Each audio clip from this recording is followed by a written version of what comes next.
Pope Pius XII took his place upon the papal throne mere months before the Second World War erupted. Under his watch, Europe and the world was plunged into the greatest conflict in history, and with it came crimes and atrocities beyond anything seen before. The Pope has been accused of silence, cowardice, even sympathy with the Nazis. His critics say he abdicated his moral duty and stood silent as millions were marched to their graves. His actions allowed the Nazis to get away with the Holocaust, and he chose not to use his power to save those who needed it. But Pius XII has many defenders who insist that he was as staunch a protector of the persecuted as anyone could be. Behind the seemingly neutral facade, they claim that the Pope did more than anyone else to save Europe's Jews, and that hundreds of thousands of survivors owe their lives to his actions. Today, on A Day in History, we'll try to find the truth. Was Pius XII Hitler's Pope, or was he really one of the Nazis' most formidable opponents? Our story of Pius XII must begin before he ascended to the papacy. His real name was Eugenio Pacelli, and he had a long career in the church as a diplomat. From 1917 to 1929, he served as the papal nuncio, or ambassador, to Germany, where he saw the rise of the Nazis firsthand. Pacelli had been in Munich during Hitler's failed beer hall putsch in 1923, and criticized them for their violent methods and extreme views in letters to colleagues. Pacelli had no reason to expect what they would become. In 1929, he was recalled to Rome to act as Secretary of State to Pope Pius XI. In this role, Pacelli was the second most powerful man in the Vatican. He paid close attention to the rise of the Nazis and did not lose his skepticism of them. On April 4, 1933, mere weeks after Hitler took power, Pacelli wrote to the papal nuncio in Berlin, Cesare Orsenigo, to quote, ask for his intervention against the danger of anti-Semitic excesses in Germany. He was one of the first, if not the very first, foreign diplomats to make such interventions against Nazi anti-Semitism. Soon after, it was Pacelli who negotiated the 1933 concordat between Germany and the Vatican. Concordats were a standard piece of Vatican diplomacy. They'd signed 38 of them with different countries between 1919 and 1933, and it was by no means a special alliance or sign of special favor as critics have charged. In the concordat, Hitler promised not to persecute the church and allowed its organizations to continue, but in exchange, the church would not become involved in political affairs.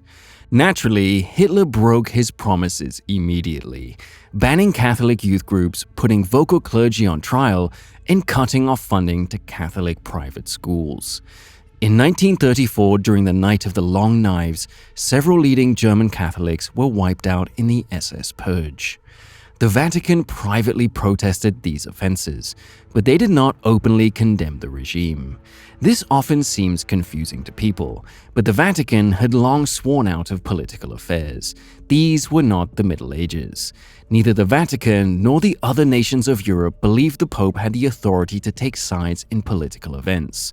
There was also the issue of Germany's 30 million Catholics, who could be targeted if the Pope made an enemy of the Nazis, while the Catholics who sympathized with the Nazis might break away from the Vatican if forced to choose between them. There was also the obvious fact that the Vatican sat in the heart of Rome, surrounded by the forces of Mussolini's fascist Italy. History offered a long list of popes who had been deposed or even killed by their enemies.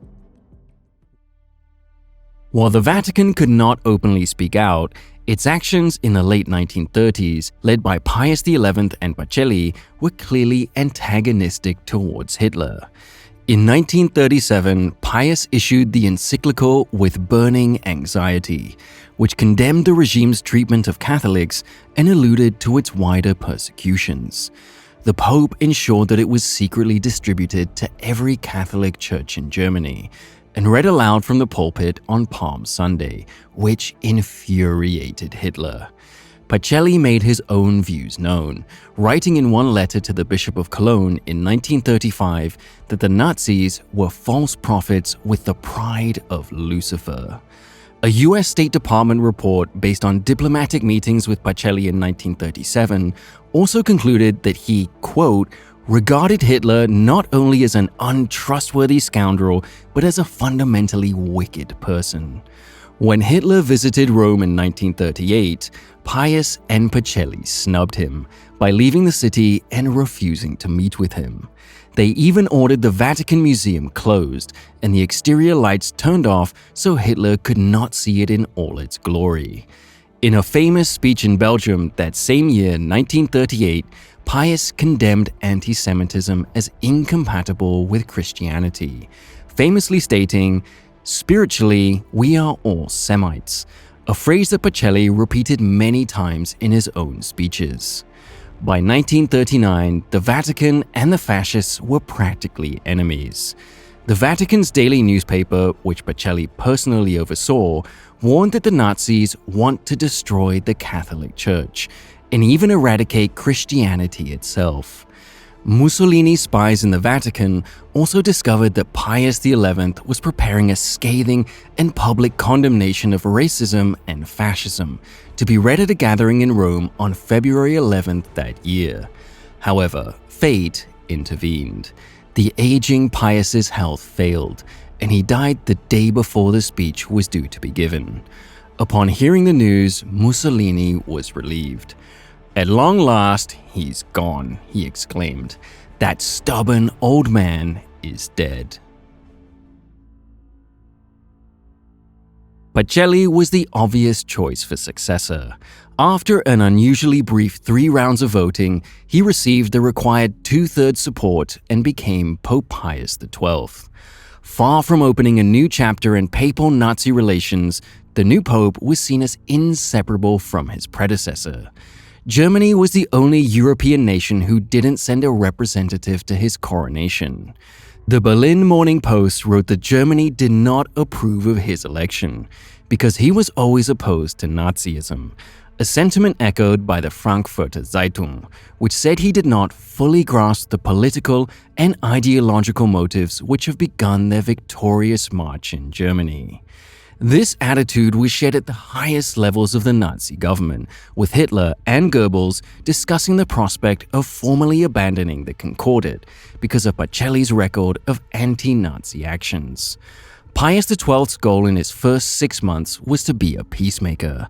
Tensions were already high between the major powers, and the new pope felt he was in a rare position to reach out to all sides.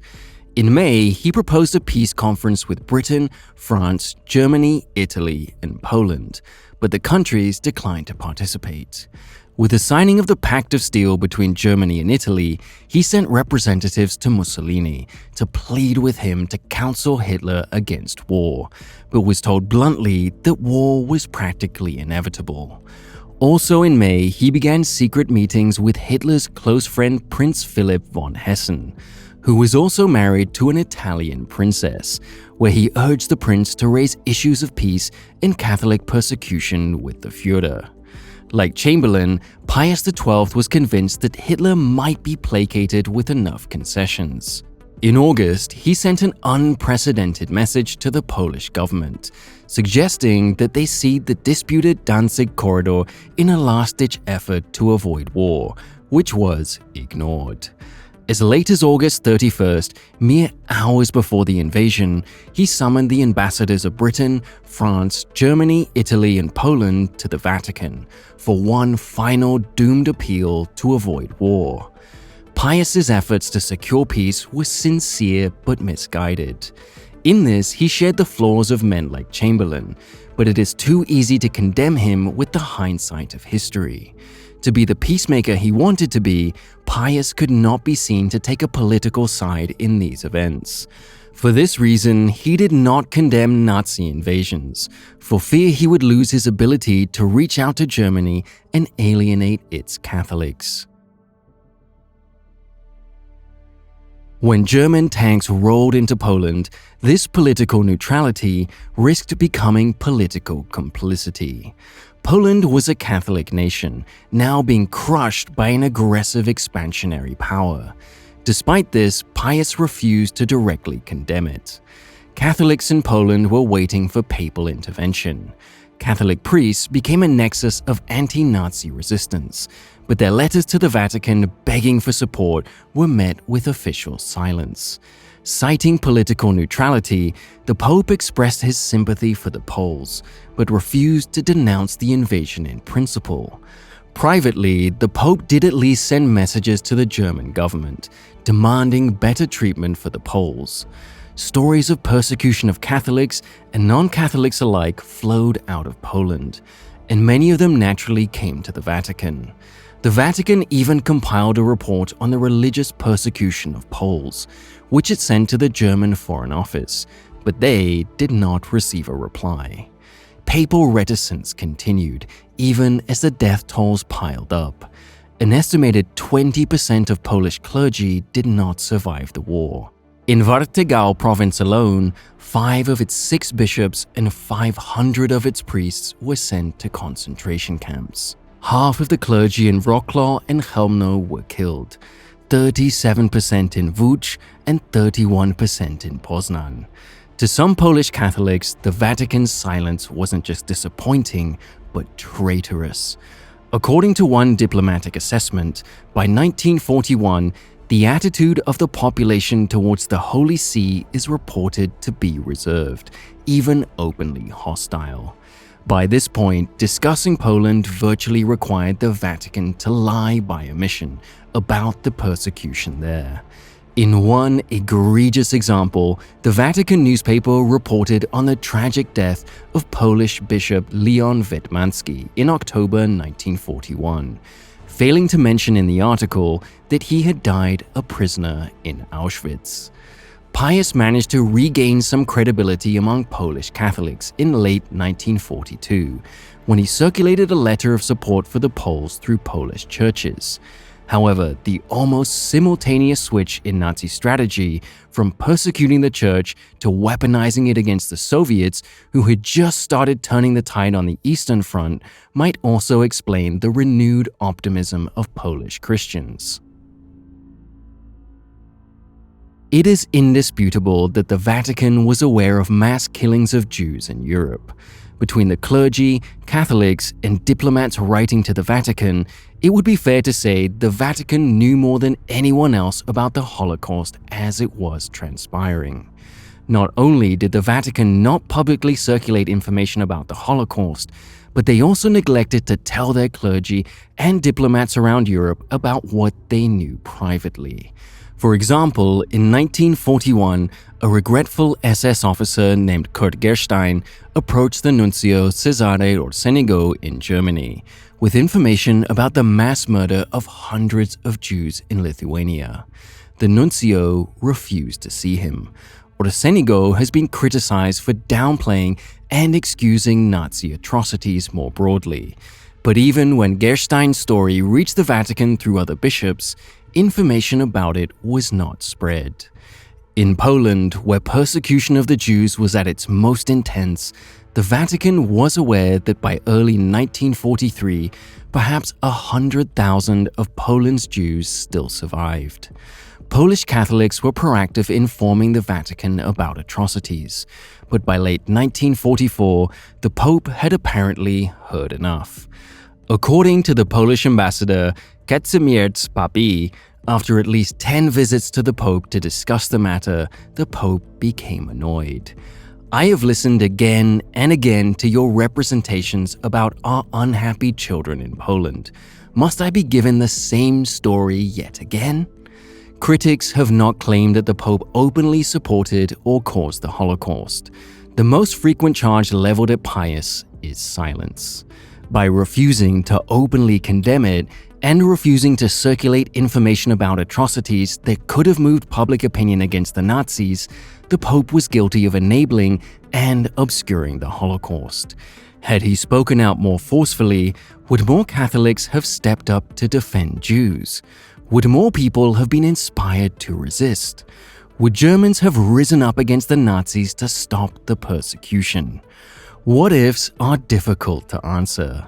The Vatican defended its action by arguing that speaking out explicitly against the Nazis would only place more of a target on victims, and could cause Catholics to be targeted too.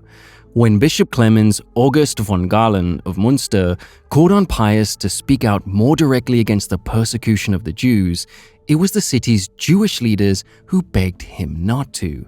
Many Jews at the time and after the war agreed with the Vatican's assessment. The direct condemnation would only make them more of a target and make the persecution worse.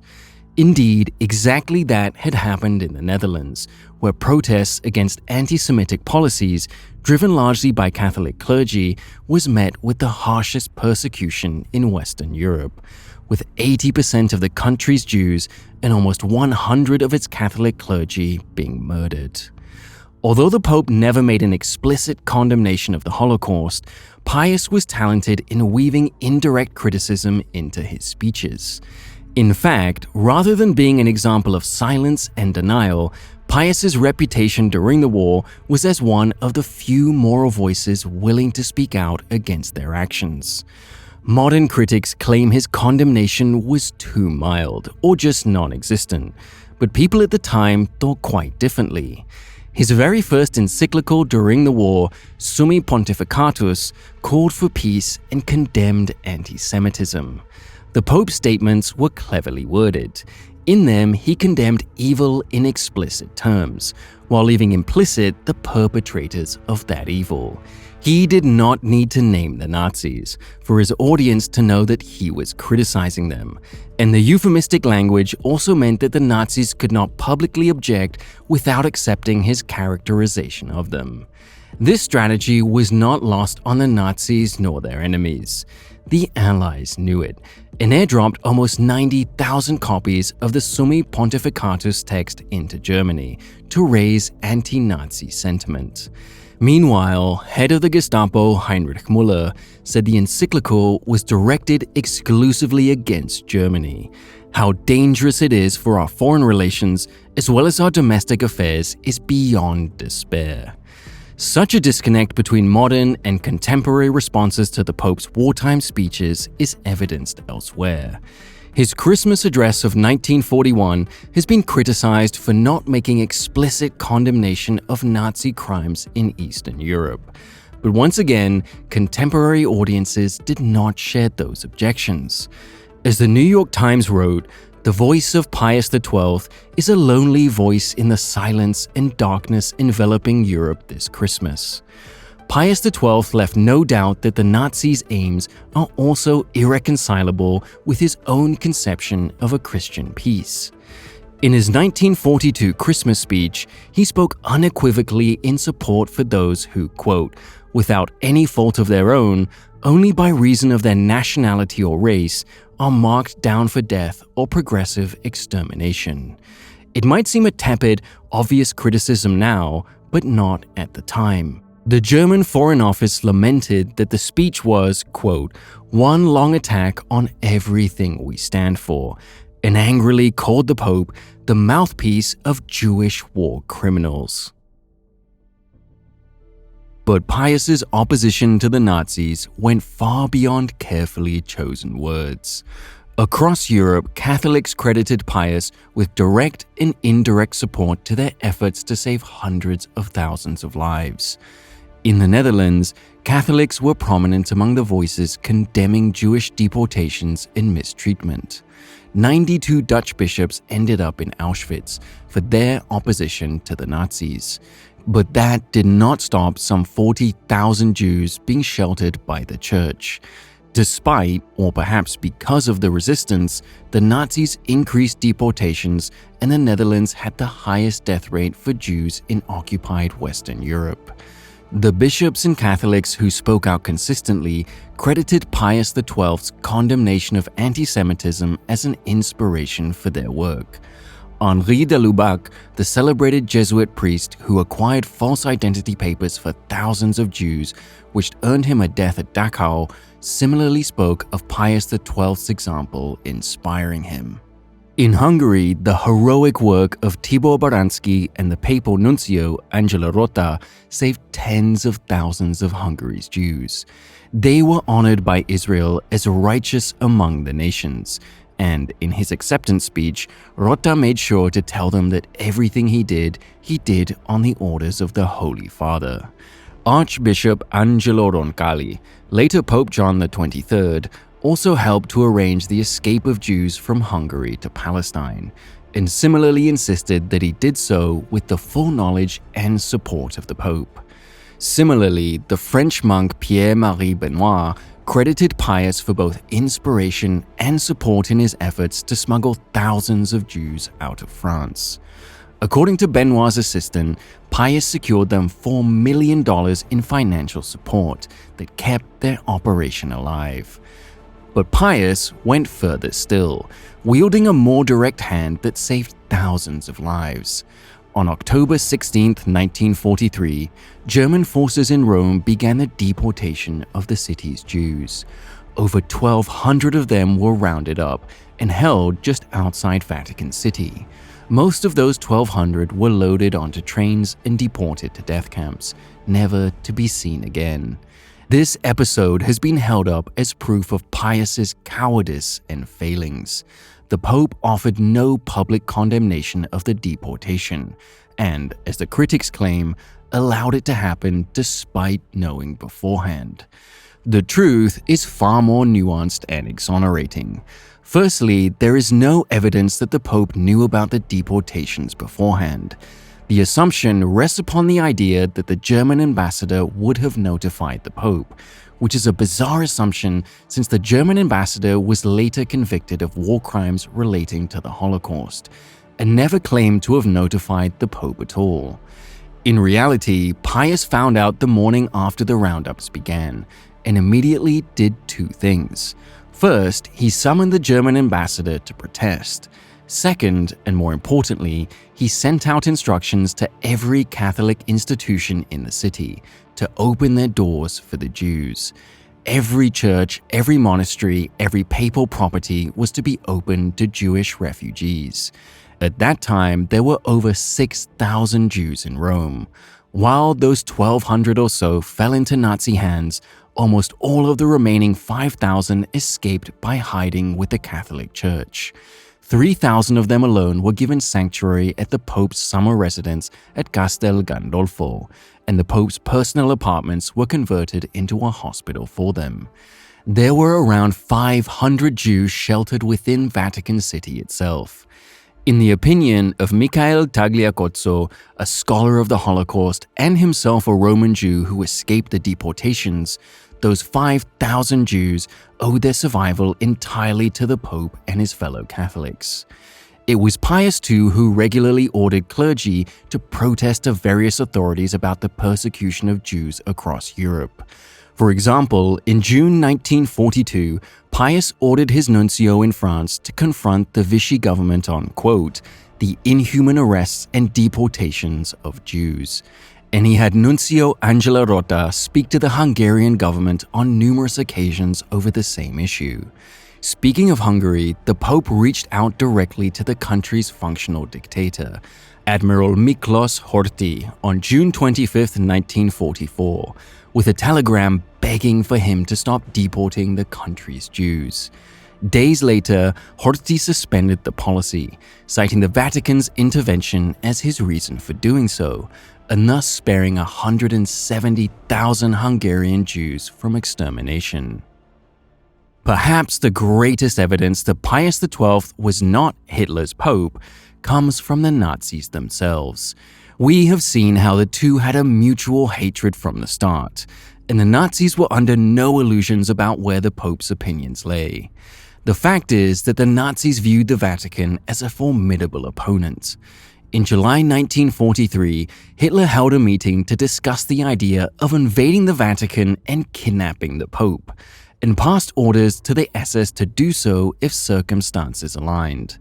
Adolf Eichmann, responsible for overseeing the deportation and transportation of Jews to extermination camps, recognized the Vatican as one of their most troublesome enemies, who, quote, vigorously protested the arrest of Jews. The antagonism of the Vatican was similarly recognized by Reinhard Heydrich, mastermind of the final solution, who told his subordinates in no uncertain terms that, quote, the Pope in Rome is a greater enemy of National Socialism than Churchill or Roosevelt.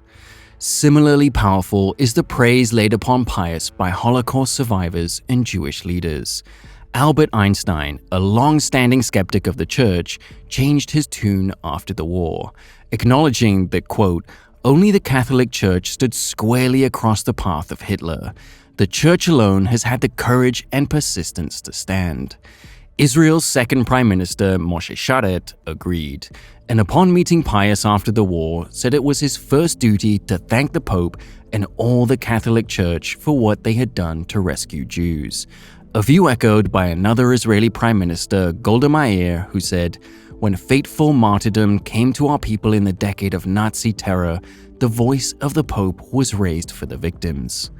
If the Jews considered him a protector and friend, Catholics cited him as the inspiration and director of their efforts to save Jews, and the Nazis themselves considered him a mortal enemy.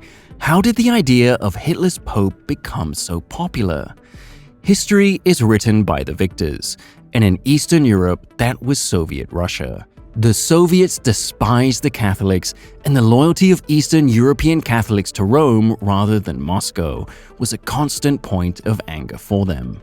The 1963 East German play The Deputy by communist playwright Rolf Hochhuth first portrayed Pius as a complicit Nazi stooge, a view that the Soviet propaganda machine embraced and propagated to drive a wedge between the USSR's Catholics and the Vatican. From covering up Stalin's purges to denial about the killing fields of Cambodia, Soviet propaganda found an eager audience in the West's academic, journalistic, and cultural elite, many of whom were communists and even more of whom were anti-Catholics, and who propagated Soviet talking points like the Hitler's Pope myth to their audiences. The Hitler's Pope myth had a strong following in certain circles by the 1990s, and exploded into the mainstream with John Cornwell's 1999 book, Hitler's Pope. The fact that much of the evidence exonerating the Pope was only made public after these ideas were popularized has also made it hard to dislodge the myth, but many have tried. David G. Dallin penned a 2005 book entitled The Myth of Hitler's Pope, where he directly challenged Cornwell's book and highlighted misrepresentations, omissions, and mistranslations that contributed to the myth. Jewish Holocaust historian William D. Rubenstein was similarly critical, calling Cornwell's book a malign exercise in defamation and character assassination. Ultimately, the discussion around Pius XII is a useful reminder that history and the past are not the same thing. History is what we tell ourselves happened, and what we tell ourselves happened is by no means what actually happened. Our retelling of history is shaped by the evidence we have, the narratives and values promoted by those telling it, our own values and ideals, and our hindsight, which gives us the privilege of judging the past with information that the people in it simply didn't have. The truth is that Pope Pius XII did speak out and took action that directly or indirectly saved hundreds of thousands of lives. From Hungary to Rome, from the Netherlands to Vichy France, the Pope's influence was felt, as Catholics and non-Catholics alike credited him with inspiration, leadership, and protection in Europe's darkest days. Knowing as we do the full scale of Nazi atrocities, anything less than a crusade against them seems not to be good enough. However, acting within the constraints of his position and without the benefit of our hindsight, Pope Pius XII still did what he could and earned the scorn of the Nazis, the adoration of their victims, and the gratitude of so many of their survivors. If you enjoyed this video, you're in luck, because we delve into difficult historical topics like this all the time. Subscribe to our channel to keep up to date with these videos, and we'd appreciate a like to show your support.